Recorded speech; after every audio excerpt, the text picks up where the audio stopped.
What is going on, everybody? Welcome back to Red Seat Radio. My name is Corbin and we are officially back from vacation. Thank you for all the support on the videos on this channel while I was away. Unfortunately, I can't come back to you guys with good news because the Red Sox officially dropped 2 out of 3 games to the Baltimore Orioles after losing last night in pretty bad fashion. Immediately following last night's game, there was a flood of comments saying that the Red Sox season was over. So that's what we're going to talk about today. We're going to talk about what happened in this Orioles series, the good, the bad, and the ugly. And we're going to talk about whether or not this series was the final nail in the 2022 Red Sox season. But before we get into that, do me a favor, make sure you guys have hit that subscribe button if you haven't already. If you're new here, we talk Red Sox content almost every single day. Also, make sure you guys have hit the like button on this video. Helps out a ton and would mean a lot to me.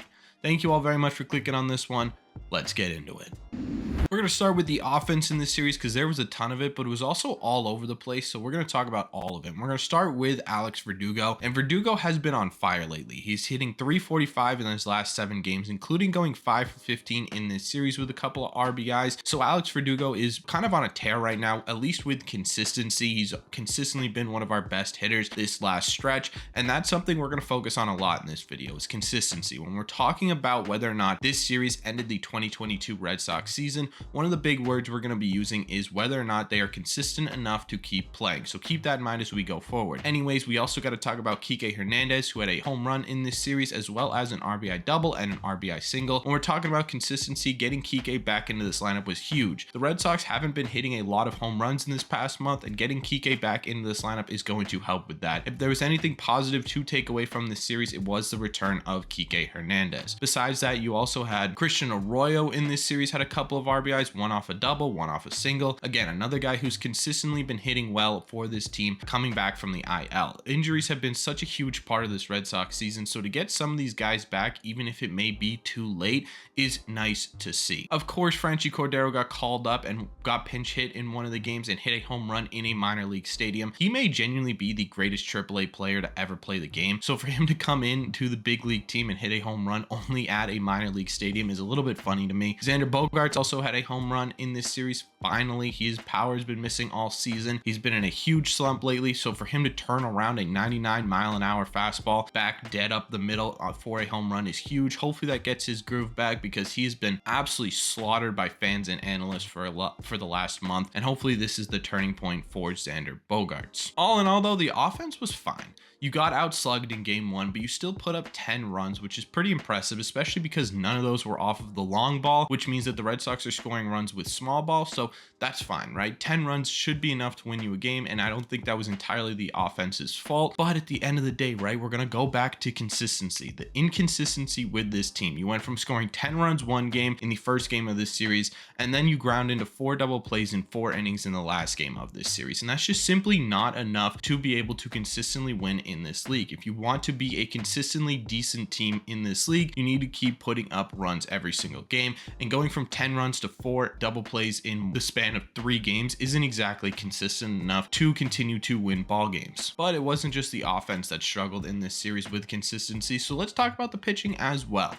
The first game of the series saw Cutter Crawford. Cutter Crawford got absolutely shelled. He went 3 2/3 innings, allowed 9 runs on 11 hits, and only struck out 2. And Cutter Crawford's kind of been the prime example of what this pitching rotation has been like this entire year, which again is inconsistent. He went from being really great to having some rocky starts to getting absolutely blown up in this start, and that's kind of exactly what we've seen from the rest of the pitching staff in 2022 season. I still think there's hope for Cutter Crawford. I think there's still something there, but that consistency needs to come together in the last couple of weeks of this season.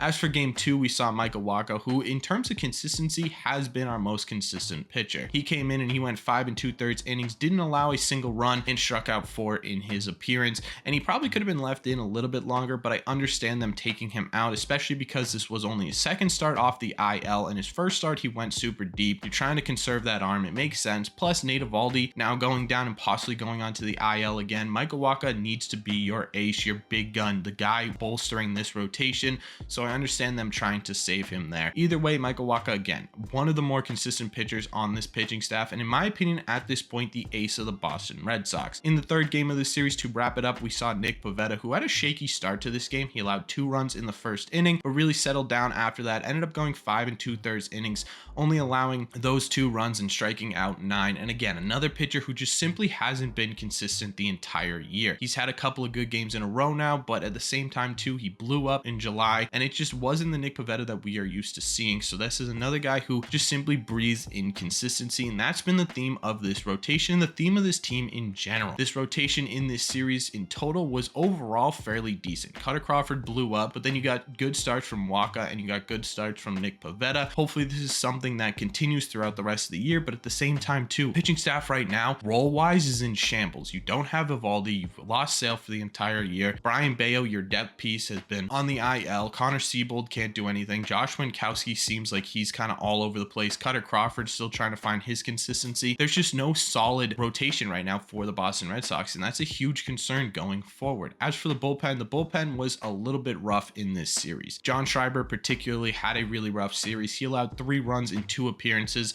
and this was kind of expected. I feel like most people kind of saw the writing on the wall with John Schreiber kind of coming down to earth towards the end of the year and getting a bit worn out. And this is the stuff that kind of happens when you don't have the depth in your bullpen that you should. Right now you've got Tanner Houck on the IL, Whitlock who can only go every other day, and then that's kind of it, right? You have to rely on Schreiber for these big innings, but then again, Schreiber's pitched so much in this season, you expect this sort of decline from him, and that's been the problem with the bullpen all year. It's something that has not changed since day one, that there's just simply no depth in that bullpen. The good news with the bullpen though is that Matt Barnes actually looks pretty good coming out of it. He only allowed 1 run in 2 appearances coming out of the bullpen in this series, and if we can get him back to even serviceable out of this bullpen, that'll be huge going forward, and it looks like he's kind of well on his way. Again, it all just kind of boils down to consistency. This bullpen has not been consistent this entire year. It is something that started with the construction of this bullpen and ended with the performance of the guys in the bullpen. So that leads me to the title of this video, the question you've all been waiting for. Does this series mean the end of the 2022 Red Sox season?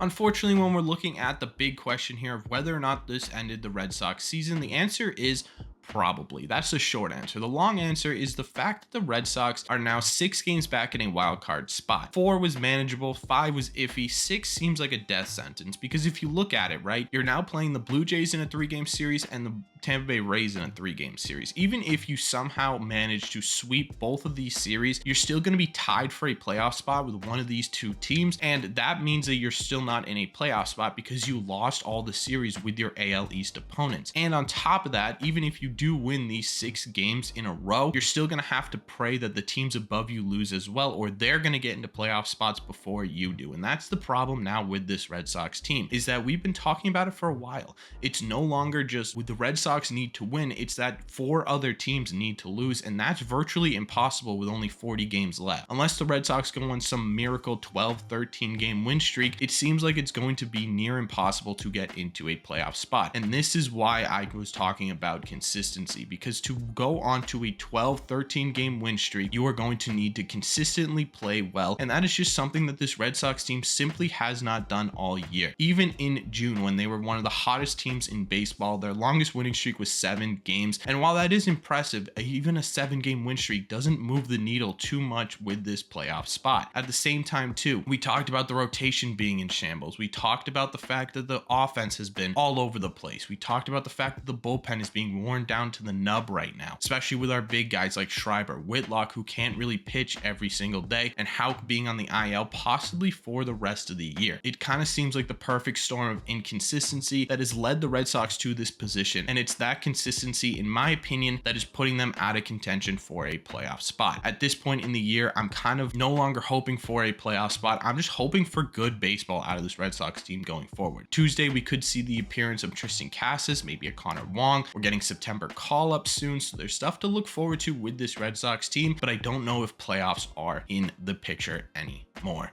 Let me know in the comment section down below. What did you think? Do you think this is the nail in the coffin for the Red Sox? Do you think the nail in the coffin has already come and gone and this is just something that happened and we're just sort of playing it out? Let me know all your thoughts on this Red Sox team down below. As always, if you've made it to the end of this video, do me a favor, make sure you guys have hit that subscribe button if you haven't already. Like I said at the beginning, if you're new here, we talk Red Sox content almost every single day. Also, make sure you guys have hit the like button on this video. If you made it to the end, you clearly enjoyed it, you might as well hit that like button. Finally, if you could do me a huge favor, share share this with a friend or family member who loves the Red Sox as much as you do, as it would help this video out a ton and would mean a lot to me.